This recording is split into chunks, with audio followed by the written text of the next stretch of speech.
So we're going to begin tonight by lighting our shamash candles. I know we still have folks coming in from the waiting room, so we may, well, Moshe, why don't you give us an Al HaNisim just as people are coming in, and then we'll go straight into the lighting.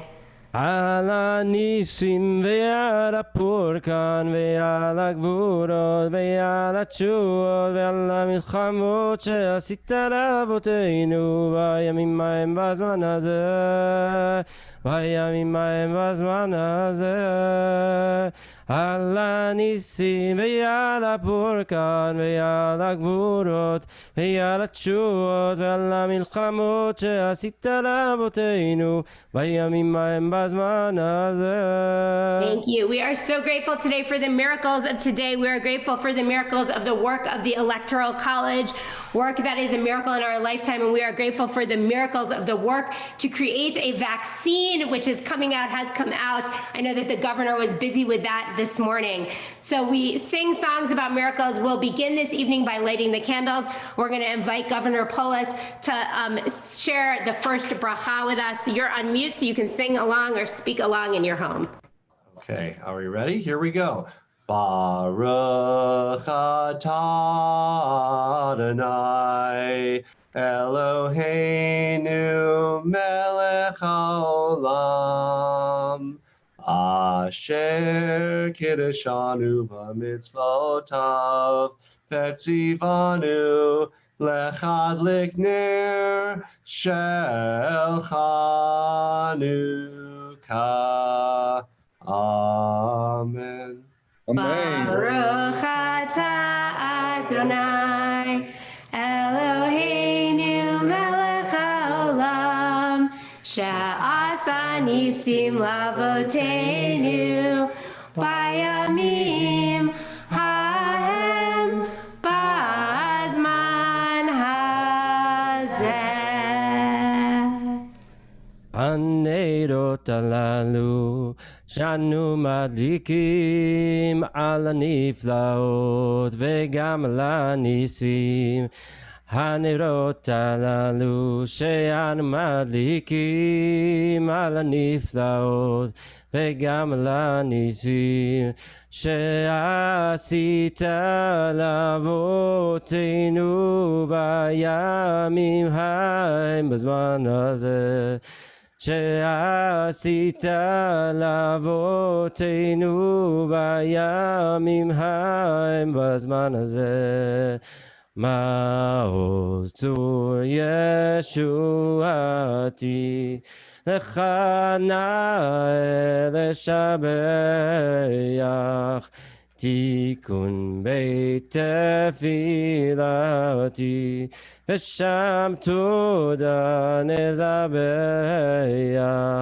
ליתכין מטבח מצרם נבח אז אגמור בשיר מזמור חנוכת המזבח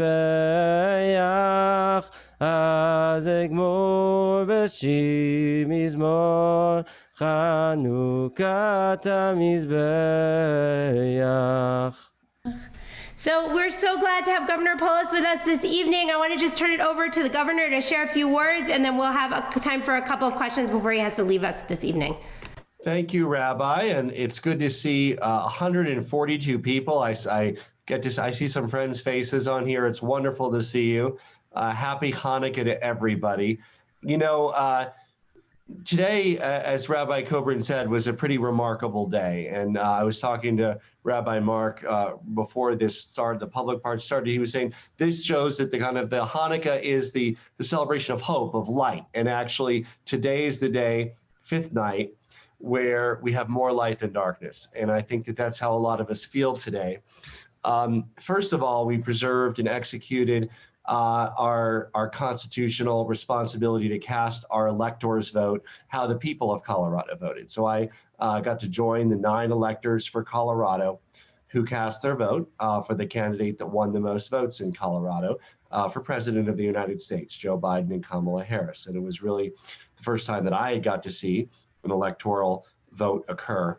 And it was exciting to see that in state capitals across the nation and in our very own that occur. Now, if this was a normal day, what I would have celebrated as the most exciting announcement of the day is Holy Cross Energy, which is a utility in Western Colorado.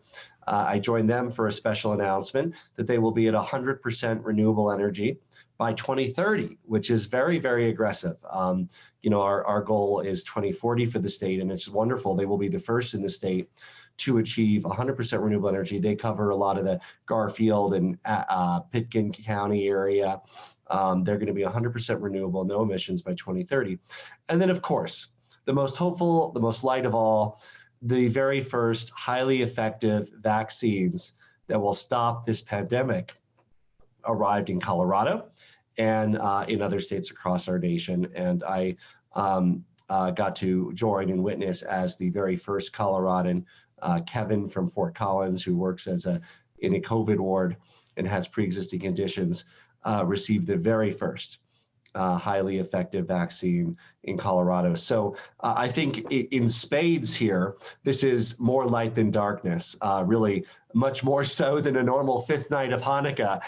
To have all this occur on the fifth night of Hanukkah certainly feels like a miracle in its own right. The wonders of modern science for clean air, renewable energy, for saving lives, and of course, the preservation of an institution of democracy that we understand now more than ever that we cannot take for granted. We might have thought we could take it for granted and that there'd be votes and the people that won would win.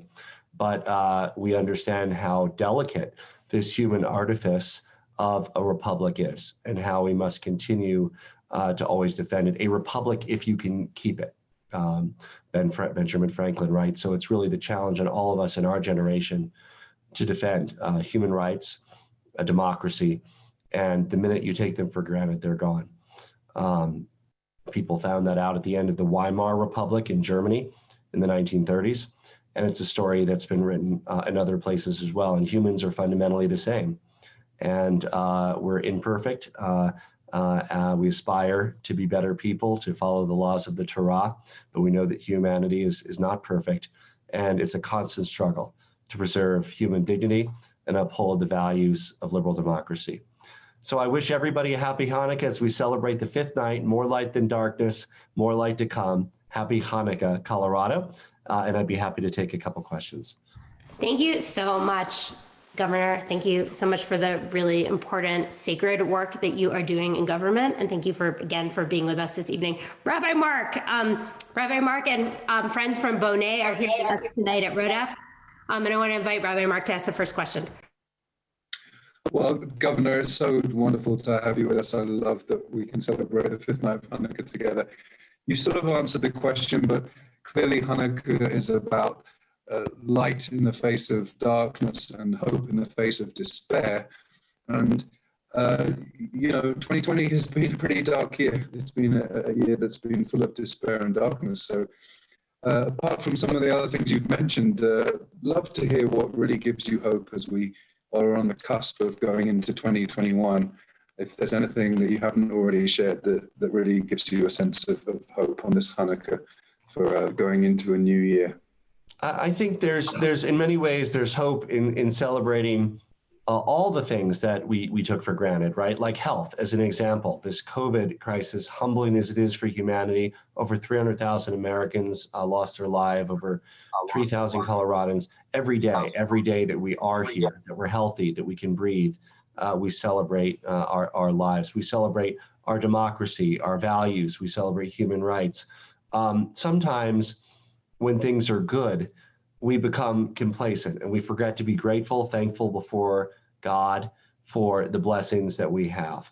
I think that in the darkest times, it takes the darkness to recognize the light. And I think that as we emerge into a period of light, we will appreciate it, be grateful to God for it, and understand it in a way, even a simple blessing like seeing your parents. And I haven't been able to see my parents for nearly 9 months. And I know that many folks are in the same boat. How much sweeter it will be when we celebrate the redemption from darkness to light. It's really wonderful. So I'm wondering if you can just share with us, I know that this is a large question, but if you can share a bit about how your Jewish identity as a child, what you thought you'd be doing when you were 10 years old, say, and how your Jewish identity as a child might have helped you in the teachings that you learned to want to be a politician, to want to work for systemic change, to want to work for the right and the good, to want to serve people and to serve justice. Well, I certainly enjoyed celebrating Hanukkah in our own home every year.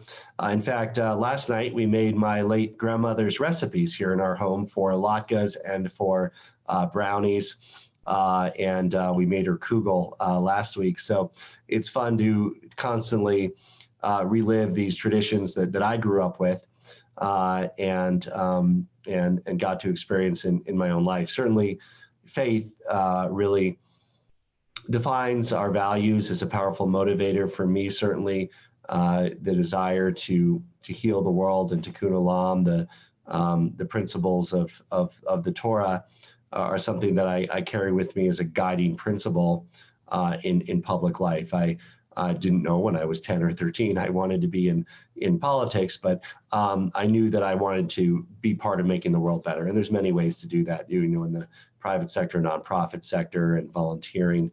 And I'm honored every day that I have the chance to do that in my professional life. Thank you so much. So we know that you are on a tight schedule, and I think that we want to honor that. If you just got on, as you can see, there are like almost 160 households on this right now. So there's a lot of desire to talk with the governor. We're going to have a chance to do that again. He's offered to come back and have a longer, more in-depth conversation with us. Thank you so much for being here. We really wish a very happy Hanukkah to you and Marlon and to your kids. And we also hope for for health for you, for all of you, for your entire family. And thanks again so much for being here with us tonight. Happy Hanukkah. And of course, we always say on Pesach next year in Jerusalem, I think what we say for this Hanukkah is next year in person. Next year in person, the virus in abeyance, immunity achieved. We will celebrate together. I hope I can join you for a in-person menorah lighting for one of the nights of Hanukkah next year in person. That would be great. Thank you so much, Governor, for being here. Again, a huge, just such joy for today. Thank you for sharing words about the miracles of the day, and we'll continue to celebrate them. We hope that we see our entire community. Tomorrow night, we have an incredible Ladino singer. The next night, we have an incredible social activist who has helped through economics to really shift the world. She has been in Newsweek and has been in a number of different press releases recently because of the work that she's done, particularly around the issues of private prisons and their role in the family separation policies. She's also been a huge advocate for housing equality, for affordable housing, and for racial justice. So I know that Morgan will be incredibly inspirational for us. And then we have an astronaut on our final night. So look forward to seeing you. And if you got on here a little bit late, feel free to watch the Facebook stream where you can see more from the governor. Rabbi Mark, do you have any words, any closing words?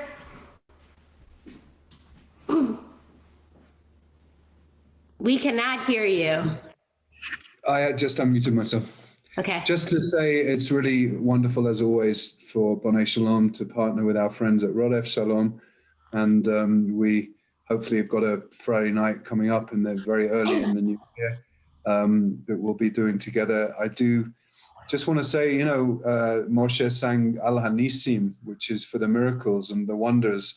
And really the whole idea of miracles in our tradition is that they're around us all the time. And sometimes, and I think the governor really alluded to this, sometimes we just take for granted the amazing things that happen to us.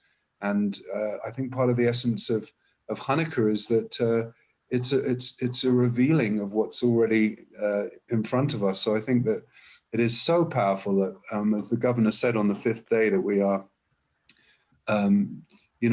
marking these extraordinary things in our world, but even in our own personal lives, in our communities, in our world as Jewish communities coming together. There are just, the invitation is always, because a nes, a miracle, really is something that is like a banner, something that we see. And so, I just invite us all just to really open our eyes and to allow the lights of the Hanukkah candle, where we now have more light than less light, to open our eyes so that we can really see the possibility and the hope and the miracles that are really all around us. Thank you so much, my good friend Rabbi Rachel, for inviting us to join with you, and Yesher Koach for putting together an amazing Hanukkah program. We've also got some other things happening in Hanukkah, but our people you can find all that on our website. And just Yesher Koach, and wish everybody a happy Hanukkah, and thank you again for including us. Just a little note before we leave. So this is the fifth night, right? And so the fifth night is Hey. That's the letter in Gematria. So what's a Hey? Well, a Hey is the letter that Avram, that Abraham and Sarai added to their name when they were entered into the covenant of the Jewish people. And if we think about what the covenant stands for, it stands for justice, stands for goodness, stands for doing the right and the good, right? And it stands for hope. Like on some very deep level, it stands for hope. And that's a lot of what the governor spoke about tonight. What does it mean to pursue justice? What does it mean to really enable the miracles in the world to happen through our eyes and through our hearts and through our hard work? And what does it mean? What does it mean to continue to have hope? And so I invite us, as we look at our menorah now and see, like shine mine, right? They're more than half full. Last night's covenant was half full or half empty. Do we see this as more darkness or more light? Do we see this as thank you for, I'm so grateful for the blessings? Or do we see, my God, there's darkness and we need to fill it? And I think we need to always have both in our lives. But now we're on the other side. As we've said all night, we're in more light. We're in more light. So what's that Hey? How do we add that Hey to our own lives? And so I invite us in this fifth day to think about that. How do we pursue more goodness? How do we connect more deeply with the covenant of the Jewish people? How do we create more justice in our world? How do we embody hope in all of the actions that we do? That's a covenant, an intention for us to take away this evening. And we look forward to, this was a great start for a conversation with the governor. We're so glad that he was able to be with us tonight, and we look forward to having the opportunity to speak with him more. Thanks so much for being here, everyone. Happy Hanukkah. Happy Hanukkah, and thanks to the governor.